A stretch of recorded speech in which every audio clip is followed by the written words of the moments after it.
हरे कृष्णा। तो देखिए दोस्तों, आज की इस वीडियो में हम करने वाले हैं एक्सरसाइज 4.1 का क्वेश्चन नंबर 11।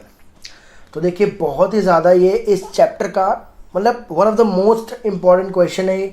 तो आपको ये बहुत ध्यान से समझना है और इसकी प्रैक्टिस ज़रूर करनी है ताकि इस क्वेश्चन पे आपकी कमांड हो जाए। तो इससे पहले कि अगर 10 क्वेश्चन आपने अभी तक नहीं देखे हैं तो उनकी प्लेलिस्ट का लिंक नीचे डिस्क्रिप्शन में दे रखा है। पिछले क्वेश्चंस भी जा करके ज़रूर देख लेना। और सबसे इम्पॉर्टेंट इसकी पहली वीडियो जिसमें मैंने बेसिक बताया हुआ है ताकि आपको चैप्टर का पता चल जाए। ठीक है, तो करवाते हैं आपको 11वां क्वेश्चन।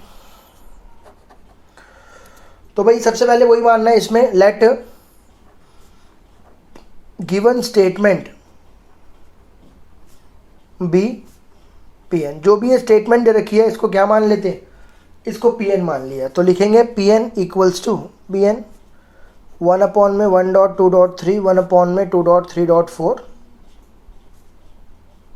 कहाँ तक जाएगा 1/n+1 n+2 और इक्वल्स टू में n+3 अपॉन में 4/n+1 n+2। ठीक है भाई। अब मान के चलेंगे कि स्टेटमेंट जो है सबसे पहले n इक्वल्स टू 1 के लिए निकालेंगे। ठीक है ना, लिखेंगे फॉर n इक्वल्स टू 1। तो क्या करा, 1 पुट करा तो इसकी पहली टर्म 1 मतलब पहली टर्म, तो 1/1.2.3 और 1 फॉर्मूले में भी पुट करेंगे 1 और ये हो जाएगा 1+3 नीचे 4 1+1 और 1+2। तो ये हो गया हमारा 3 2 6 और ये हो जाएगा हमारा 3 और 1 4 1 4 अपॉन में हो जाएगा हमारा 4 इंटू 2 इंटू 3 1+1 और 1+2 है ना। 4 से 4 गया 1/6 1/6। तो 1 के लिए ट्रू हो गया। तो लिखेंगे statement is true for n equals to 1। Statement is true for n equals to 1। उसके बाद let us assume that statement is true for n equals to k। k यहाँ पर क्या होगा, एक पॉजिटिव इंटीजर ना। पॉजिटिव इंटीजर मान सकते हो या आप नेचुरल नंबर मान सकते हो। n इक्वल्स टू k के लिए ये ट्रू होगा, मान के चलेंगे। तो अब क्या करेंगे, जहाँ जहाँ पर n लिखा हुआ है वहाँ वहाँ आप k लगा दो। तो ये तो दोनों सेम रहेंगे, 1/1 2 3 और 2 3 4 ये तो सेम ही रहेगा है ना। 1/1.2.3 और 1/2.3.4 ये सेम रहेगा।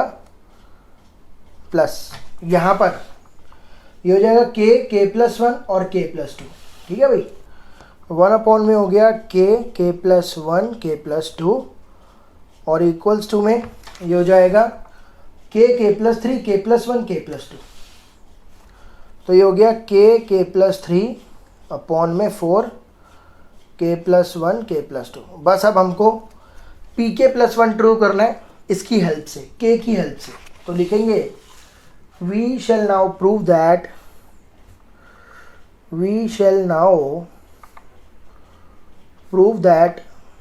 pk+1 is true। अब मुझे pk+1 को ट्रू करना है। बस देखो भाई कैसे, अब जहाँ जहाँ पर n लिखा है वहाँ वहाँ पर आपको लिखना है k+1।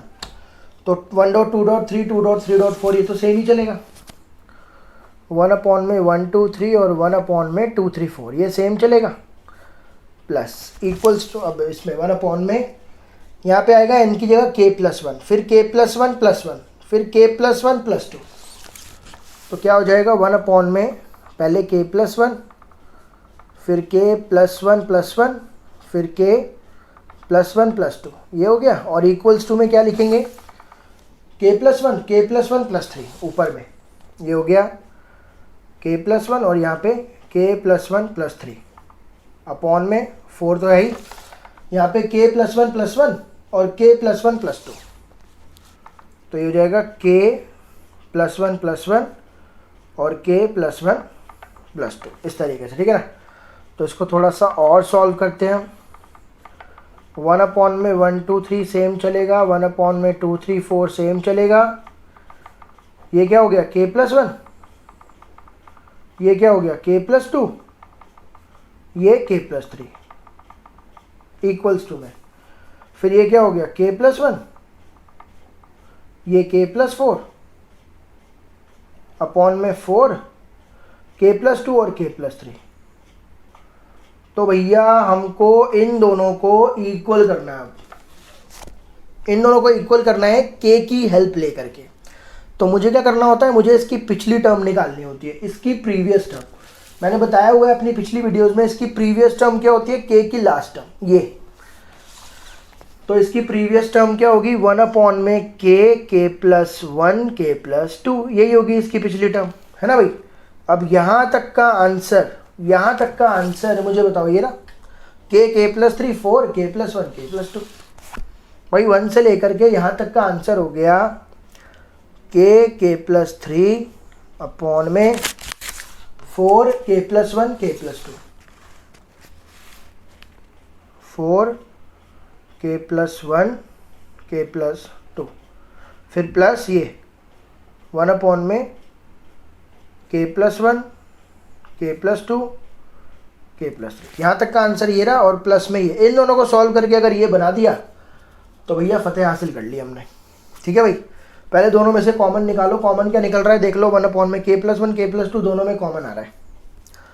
तो 1 अपॉन में k+1 और k+2 दोनों में से कॉमन ले लिया।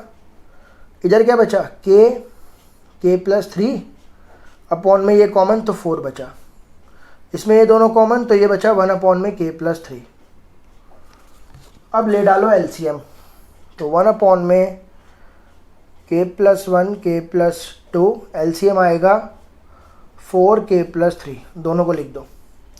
उसके बाद k+3 की इससे मल्टीप्लाई, k+3 की इससे 4 की 1 से, इसको इससे करूँगा, एक k+3 पहले से ही था तो 2 हो गए टोटल, एक पहले से ही था, एक इससे मल्टीप्लाई हुआ तो स्क्वायर हो गया, और ये हो जाएगा 4 1 जा 4। ठीक है भाई, अब इसमें फॉर्मूला लगाते हैं, कौन सा, a+b का स्क्वायर। तो ये हो जाएगा हमारा k, इसमें फॉर्मूला लगाओ, फॉर्मूला क्या लगेगा, a का स्क्वायर प्लस b का स्क्वायर प्लस 2ab प्लस में 4 एज इट इज़ अपॉन में 4 k+3 एज इट इज़। तो 1 अपॉन में k+1 k+2, ये हो जाएगा k स्क्वायर प्लस 2 3 जा 6k प्लस 3 का स्क्वायर 9 प्लस 4 अपॉन में 4 k+3। यहाँ तक ठीक है। अब k से मल्टीप्लाई करते हैं अंदर, k+1 k+2, तो ये हो जाएगा हमारा k3, 6 को k को 6k से करा 6k स्क्वायर, k को 9k से करा 9k प्लस 4 अपॉन में 4k+3। तो भैया यहाँ तक तो अभी तक सिंपल चल रहा है, जो हमने प्रीवियस क्वेश्चंस में करा वही चल रहा है बिल्कुल, ठीक है ना। अब ट्विस्ट आ गया इसके बाद, ये चीज़ जो आ गई ना, ये एक क्यूबिक पोलिनोमियल होता है, इसके फैक्टर करना हमने सीखा था सबसे पहली बार 9th क्लास में। तो थोड़ी यादें जो है वो धुंधली हो गई हैं अब, तो उन यादों को थोड़ा सा याद करेंगे अब, और हम इस क्यूबिक पोलिनोमियल के फैक्टर निकालना सीखेंगे। इस क्यूबिक पोलिनोमियल के फैक्टर कैसे निकालते हैं मैं आपको बताता हूँ। तो ये हो गया हमारा k³ plus 6k square plus 9k plus 4। अब जब इसके फैक्टर आएंगे तभी कहानी आगे बढ़ेगी। फैक्टर निकालने, क्वाड्रेटिक होता तो मिडल टर्म सीखा हुआ है, फैक्टर बन जाते, एक क्यूबिक आ गया यार। तो क्यूबिक पोलिनोमियल के फैक्टर कैसे निकालते हैं देखो, सबसे पहले आपको क्या करना है, k की एक ऐसी वैल्यू ढूंढनी है जो इस पूरे एक्सप्रेशन को 0 बना दे। अब आप कहोगे यार अब मैं कैसे, कौन सी वैल्यू पुट करूं भाई, 5 पुट करूं, 7 पुट करूं, 10, मुझे क्या पता किस पर 0 बन रहा है। कोई बात नहीं, आप -1 से पुट करना स्टार्ट करो। अगर -1 पे 0 बनता है तो बढ़िया, नहीं तो 1 पुट करो। 1 पे भी नहीं बनता, -2 पुट करो, फिर 2 पुट करो, फिर -3, फिर 3, फिर -4, इस तरीके से आप वैल्यूज पुट करो। लेकिन ज़्यादातर आपको शुरुआत में ही वैल्यू मिल जाती है, 0 मिल जाता है आपको, -1 1 2 -2 तक मिल जाता है, इतना आगे तक नहीं जाना पड़ता, ठीक है। लेकिन तरीका क्या है, पहले -1 पुट करके देखता हूँ, ठीक है। देखो मैंने k की वैल्यू -1 पुट करके देख रहा हूँ 0 बन रहा है कि नहीं। तो मैंने देखा जहाँ जहाँ k है वहाँ वहाँ -1 लगा दो, -1 + 4, तो ये हो गया -1 प्लस -1 का स्क्वायर होता है +1, +1 इंटू 6 6, 9 1 जा -9 +4, तो ये हो गया 6 और 4 10, 9 और 1 10। तो देखो भाई खुशी की कोई सीमा नहीं है, -1 पर ही 0 मिल गया, क्या बात है भाई। तो -1 पर जब 0 मिला तो मुझे ना इसका पहला फैक्टर निकालना है। देखो भाई मेरे को ये तो समझ में आ गया कि -1 पर ये मिल रहा है 0। अब 0 से फैक्टर कैसे बनता है, तो -1 को इधर ले आओ, ये हो गया इसका पहला फैक्टर, समझ रहे हो। -1 इधर चला गया तो k+1 हो गया पहला फैक्टर। देखो भाई क्यूबिक पॉलिनोमियल है, इसके टोटल 3 फैक्टर होंगे, जितनी डिग्री होती है उतने ही फैक्टर होते हैं। तो ये पहला फैक्टर है, अभी बाकी 2 निकालने हैं। अब क्या करूँगा, इसको इससे डिवाइड, तो ये जो पॉलिनोमियल है हमारा ये अंदर जाएगा और जो k+1 है वो हमारा बाहर आएगा, ठीक है भाई। अब आपको इसको इससे डिवाइड करना है। डिवाइड कैसे करते हैं वो भी हमने 9th 10th में सीखा हुआ है, लेकिन मैं बताता हूँ आपको। k+1 जो डिवाइज़र है उसको साइड में लिखो, आपको k का क्यूब लाना है। इधर बाहर किससे मल्टीप्लाई करूँ कि k का क्यूब आ जाए। देखो भाई 1 k मेरे पास है, मुझे 3 k चाहिए, तो ऑब्वियस सी बात है 2 k से मल्टीप्लाई करना पड़ेगा k², तभी तो बनेगा k³। तो जो सोचा उसको क्वोशिएंट में लिखो और k² को k से करा k³, फिर k² को 1 से करा k², यहाँ पर लिख दो, मल्टीप्लाई करके यहाँ पर लिख दो। फिर इनके साइन पलटेंगे, माइनस माइनस ये गया, 6k² में से k² गया, कितना बचा 5k² प्लस का 9k सेम कॉपी प्लस का 4। फिर से k+1 को साइड में लिखो। अब मुझे 5k² लाना है, किससे मल्टीप्लाई करूँ 5k² आ जाए। देखो भाई 1k पहले से ही है, मुझे 2k चाहिए, तो 1k से मल्टीप्लाई करना पड़ेगा ताकि k² आ जाए, लेकिन 5 भी है साथ में, तो 5 भी लगा दो यार। तो 5k लिख दो, जो सोचा उसको ऊपर लिख दो। 5k इंटू k हो गया 5k², 5k इंटू 1 हो गया 5k, और ये हो गया माइनस माइनस ये भी गया। तो भाई अब 9k में से 5k गए 4k प्लस 4, फिर से डिवाइज़र को साइड में लिखा। अब लाना है 4k, तो k यहाँ पर है ही पहले से, बस 4 से मल्टीप्लाई कर दो, तो जो सोचा वो ऊपर लगा दो। तो ये हो जाएगा 4k प्लस 4 माइनस माइनस ख़त्म, 0 आ गया। अब एक फैक्टर था k+1, ये जो आया k² प्लस 5k प्लस 4, ये देगा मुझे बाकी के 2 factor k² plus 5k plus 4। इसका करो middle term splitting, middle term splitting से हो रहा है 4 1 जा 4, 4k प्लस k प्लस 4, दोनों में से k कॉमन लिया k प्लस 4, और इन दोनों में से कुछ कॉमन नहीं आ रहा, 1 कॉमन लिया k प्लस 4, तो ये हो गया k प्लस 4 और k प्लस 1। तो 2 फैक्टर ये रहे, एक ये रहा, टोटल हो गए 3। यानी कि जो ये क्यूबिक पॉलिनोमियल था इसका आंसर आया k+1 k+1 k+4। बस इस क्वेश्चन में यहीं पर ट्विस्ट आ जाता है कि क्यूबिक पॉलिनोमियल के फैक्टर कैसे निकाले जाए। तो ये मैंने पूरा मेथड वाइज आपको बताया जो हम 9th क्लास में पढ़ाते हैं। तो क्यूबिक पॉलिनोमियल के फैक्टर ऐसे निकालते हैं भाई। अब आपको करना क्या है, इसके जो फैक्टर आए वो यहाँ पर पुट करने हैं। तो मैं पहले लिख देता हूँ इसको। तो यहाँ से क्वेश्चन फिर से स्टार्ट होगा। अब हो जाएगा 1 में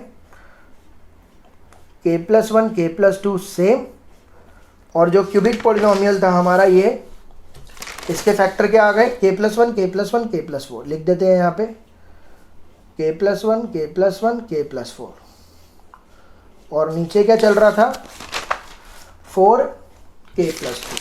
ठीक है भाई, पुट कर दी सारी चीज़ें 4k+3। अब यहाँ पर देखो कुछ तहस नहस हो रहा है, k+1 गया तो ऊपर बचा k+1 k+4, और नीचे बचा 4k+2 k+3। देखो भैया यही तो बनाना था, देखो k+1 k+4 4k+2 k+3 ये बन गया। तो लिखेंगे thus pk+1 is true whenever pk is true।